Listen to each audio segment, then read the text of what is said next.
have defined oscillation as a to or fro or back and forth motion for particle along the same path. Okay? We call such motion, okay, motion of a pendulum, or here you can see a spring block system, performing oscillation. We also call such kind of motion as SHM or linear SHM to be more precise. Linear SHM means linear simple harmonic motion.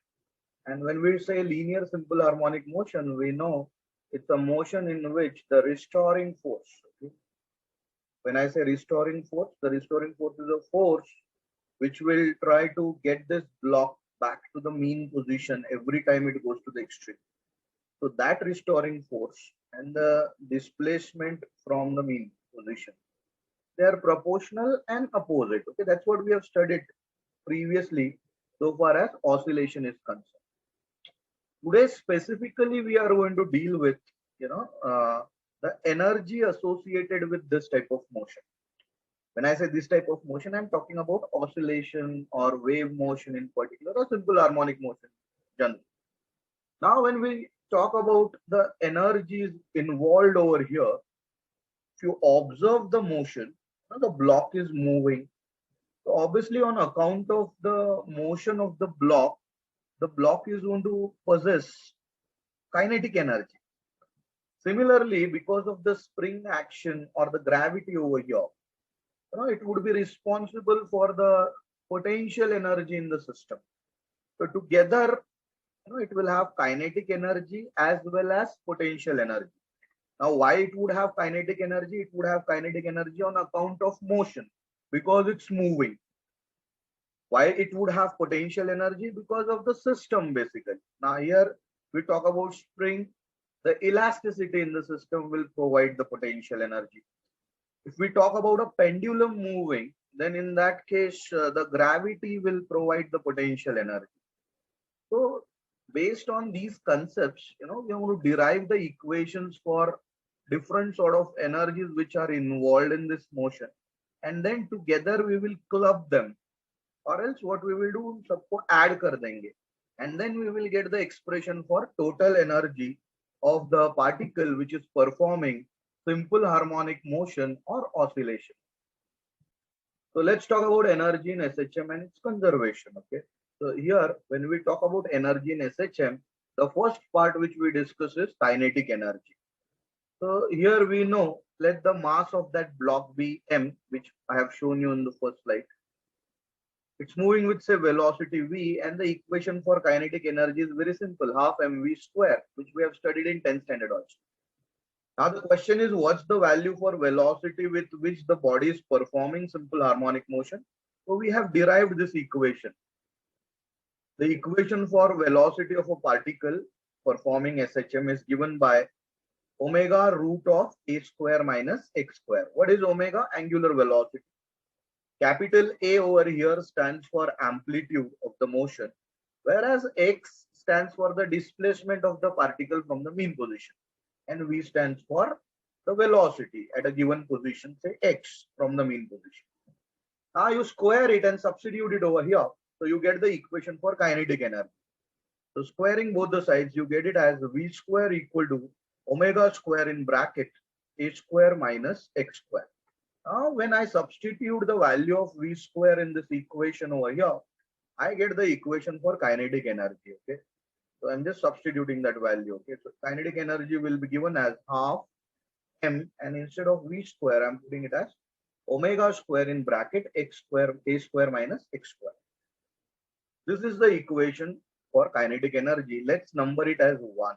Okay, so the first thing which we derived was equation for kinetic energy of a particle which is performing SHM. Now, this m omega square, we all know k by m was omega square. So m omega square can be substituted as k. And what is k, friends? We all know k is the force constant. That is force per unit displacement as per our previous theory. M omega square ke jagah pe we have substituted it as k. So the equation then reduces to half k a square minus x square in bracket. So it's another format, okay, of the same equation. So either the equation for kinetic energy would be represented in terms of m omega square or in terms of force constant. But they mean one and the same. Okay, these are the different forms of the equation. Because we all know m omega square is substituted as k. So let's talk about case one at the center or the mean position. We know what would be the value of x or the displacement at the mean position. Because it has not been displaced, obviously x will be 0. Put the value of x as 0 over here and then see how the equation gets converted into. So then kinetic energy at center will be given as half k in bracket a square minus x square. Instead of x square, it will be 0. So here you can see there is no subtraction term. Okay, it's vanishing. Therefore, the kinetic energy will be maximum at the center. Okay, so that can be a conclusion which we can draw. And what would be the equation for the maximum kinetic energy, friends? Half k a square. All right. Or again, you can resubstitute the value of k as m omega square. So the maximum kinetic energy at the center or mean position will be given as half m omega square a square. Let's talk about the extreme position. Okay, so case 2 is regarding extreme position. Now at extreme, x will be plus or minus a. Now when you say plus a, when the particle has reached positive extreme. When it is minus a, when it has reached negative extreme. So plus and minus are symbolic signs over here. Just put the value of x as a over here, okay? And when you square it, obviously what's happening is a square minus a square will become 0. So here you can see ultimately the kinetic energy comes out to be minimum at the extreme, and that value is 0. And that's the reason, it does not get stretched further beyond the extreme position. From extreme position, it will return back to its original position, friends. So when we talk about potential energy, friends, let's try to frame a diagram for it. So here, now one of the student was asking what is positive extremity. So O is the mean position. If we move along positive x-axis, you reach the extremity over here, it will be called as positive extremity. So R is positive extremity over here. Okay. Thank you, sir. You move along the negative x-axis, you reach this point, it would be considered as negative extremity, convention wise. Now here is a particle which is performing simple harmonic motion. You can see the red blob over here. Sorry, it's performing simple harmonic motion about the mean position. So let's fix it at point P over here. Okay. Now this point P is at distance say x from the mean position. All right. Now when we talk about point P, this point P is suffering or experiencing, the restoring force. Now if you check the direction of restoring force, it will be always directed towards the mean position. Whereas the displacement has to be calculated from the mean position, so it will be directed towards the particle. So when you talk about both the directions, they are opposite over here. Okay. So the restoring force, we know it is given by F is equal to minus kx as per the definition of simple harmonic motion. What is this negative sign indicating? It is indicating that the direction of force, the restoring force, and the displacement, they are opposite and therefore minus over here. All right. So under the effect of this force F, if I try to further displace this particle by say small amount dx, itna sa displaced kiya, dekho, you can just look at the diagram and understand the animation. What I am saying is this is the force acting on the particle, and what I'm trying to do is I'm trying to displace this particle by some distance. You can see small distance dx. Now for doing this, I'm doing some work, right? So that work will be given as force into displacement. So let's put it as the small work given by, why small work? Because the displacement is small. Had it been the entire displacement, then it would have been the total work, which we are going to find out. But then we will find out with the help of integration over there using calculus. All right. So the basic aim is to find out the work for displacing this particle from the limits 0 to r, that is mean to extreme. So let's put the small work done as dw equal to f dx. But we know f is minus kx. So here you can see f dx. It's a dot product, right? So we have studied dot product in 11th standard. So dot product of force and displacement can be represented as f dx cos theta. Now what is theta? Theta is the angle between the two vectors. Which two vectors? Force and displacement. Okay. So here you can see this is the direction of force. This is the direction of displacement. And what can you see about the angle between force and displacement? Can I say that this angle is 180 degrees? So when I put it as 180 over here, what happens is the work comes out to be minus f dx. Okay, cos theta is minus 1. Now that minus and this minus, obviously, what will happen? Okay. So you can just put this work as kx dx. Okay, negative will become positive in this case. Now I got the equation for small work, and that equation is kx dx. I want it for the total work. Total work from where to where? From the mean position to the extreme. इतना work करना है तो मुझे क्या करना पड़ेगा? I'll have to integrate. The small work done I'll have to add, and I'll get the total work. So the total work from x is equal to 0 will be obtained by integration. So small dw will get converted into total work, and here you can see integration of dw will be integration of kx dx. All right. The limits are from 0 to x. So once we integrate this, we will get the total work. So when we integrate this, k will come out of the integral sign, and then further you can see k comes out of the integral sign, and it's the integration of x dx.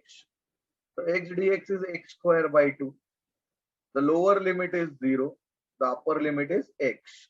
So first you will substitute x as x, then minus, you will substitute x as 0. So that's how you solve definite integral. Okay. So this is the formula which we have used. Here the value of n was 1. Therefore it is 1 plus 1 divided by 1 plus 1. So it becomes x square by 2. So work done will be k into x square by 2 minus 0, upper limit minus lower limit. So ultimately it comes out to be half kx square.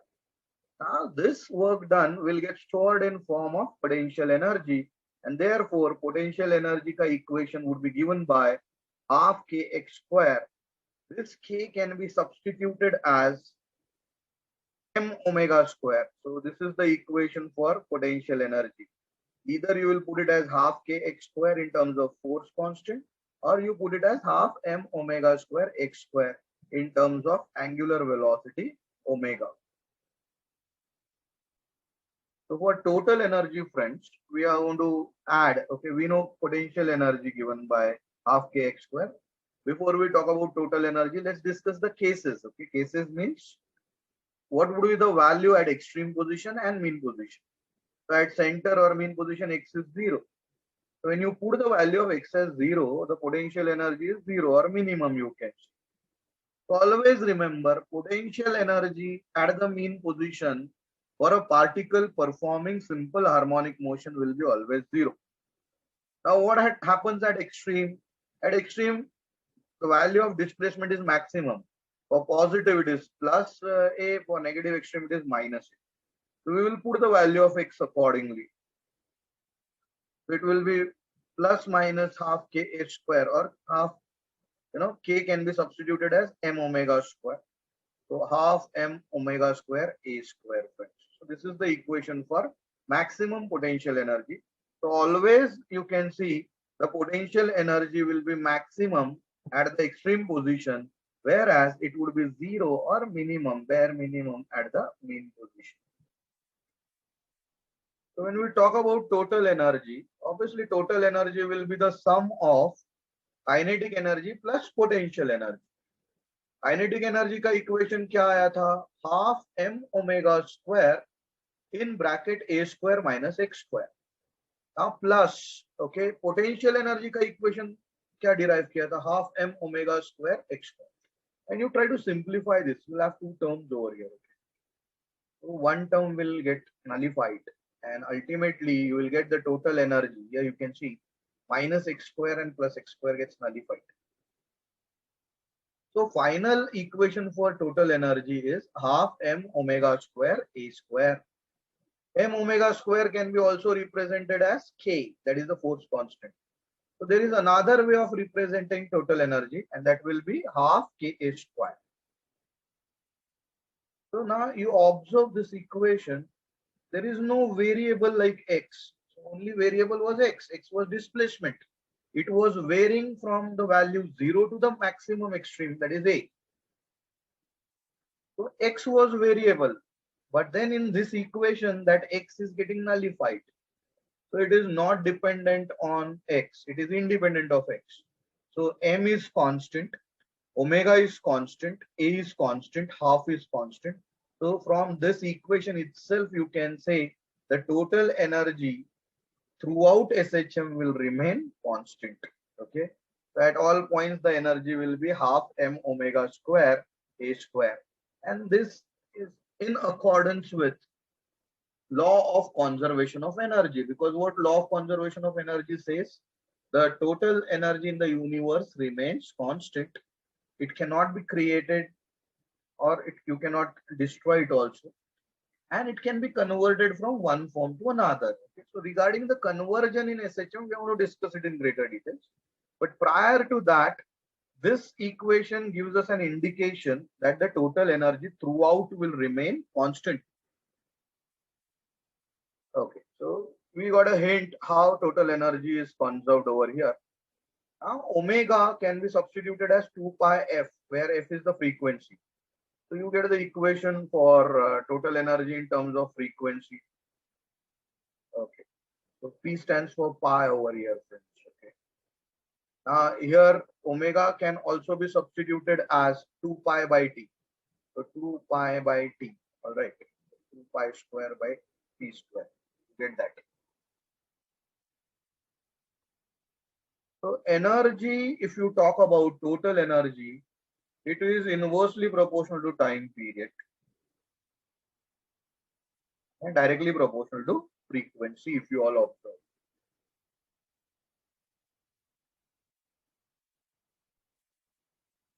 When we talk about the variation, friends, you can see variation of kinetic energy, potential energy, and total energy against displacement. So we will just try to frame a chart first of all, okay? So the first parameter is energy. The different positions are mean position. When I say mean position, what can you say about the displacement? It is 0. Extreme bola to kya, plus minus 8 can be positive or negative extreme, whichever way. Any position is a general position where x will have any value x. X is a variable. Correspondingly, we'll try to put the values. Kinetic energy at any position is given by half m omega square a square minus x square. Then we have found out the value of kinetic energy at mean and extreme. We will try to put it. At extreme it is 0 because we'll put the value of x as plus minus a whole. So it becomes 0. Okay, so it's simple. And at mean it is maximum. So what is the value of maximum energy? Half m omega square a square. So this is about kinetic energy. Let's talk about potential energy. At mean position, general position, it is given as half m omega square x square. At mean, x is 0, so potential energy will be 0. At extreme, you can see it will be maximum, half m omega square a square. Whereas at mean, it is 0. Now, if I want total at all the positions, which three positions I'm talking about? Mean, extreme, and general. Any general between mean and extreme. So mean pe chahiye to total karo, 1 plus 2 will give you the third part. Similarly, here also chart wise. So let's add them. So when we add these two, we get the equation as half m omega square a square. We add these two, we get the equation as half m omega square a square. And if we add this to column wise, you get this total energy as half m omega square a square. Now just check total energy at mean position, equation is same. Extreme position, the equation is same. At general position, the equation is same. So this chart itself tells you that the total energy throughout the motion will remain constant, and this is how the variation will take place. Only, it may get converted from kinetic to potential, but or potential to kinetic energy, vice versa, depending upon the situation, but total energy will remain constant. So let's represent it graphically then. Variation of kinetic energy, potential energy, and total energy against displacement. So here you can see along x-axis we are plotting displacement. Obviously along positive x it will be positive extreme. Along negative it will be negative. Energy is plotted along y-axis. Let this be the mean position. This is the positive extreme, and this point stands for negative extreme. So plus a minus a accordingly. And let's say total energy anywhere, positive extreme, negative extreme, or mean position, it's going to be same. So this is the line representing total energy. It remains constant. It is not dependent on x. All right. Now, how kinetic energy and potential energy varies? Okay. Obviously, the equations are parabolic. If you observe this equation, it is like half kx square. Parabolic curves. The curves would be parabolic. Okay. So let's draw the generators over here, projectors over here for the extreme position. Okay, so here you can see I'm plotting kinetic energy in purple curve. You can have a look at it. At extreme it was 0. By the time the pendulum starts moving towards mean, the kinetic energy starts increasing. It becomes maximum at the mean, and finally after crossing mean position, when it moves towards the another extreme, that is the positive extreme, it becomes 0. Right. So this is how kinetic energy will vary from extreme to mean and mean to extreme. Now how potential energy varies. Okay, let's understand that. So in blue color, here you can see. Okay, not blue specifically, you can say green. At extreme it was maximum. By the time the particle reaches mean, it becomes 0. And again for the next extreme it becomes maximum. So one energy increases, kinetic energy increases from extreme to mean, whereas potential energy decreases from extreme to mean. You can see kinetic energy decreases from mean to extreme, potential energy increases from mean to extreme, so that the total energy will remain constant. The conversion will be between kinetic energy and potential energy. This is a graph representing the variation of kinetic energy, potential energy, and total energy against displacement.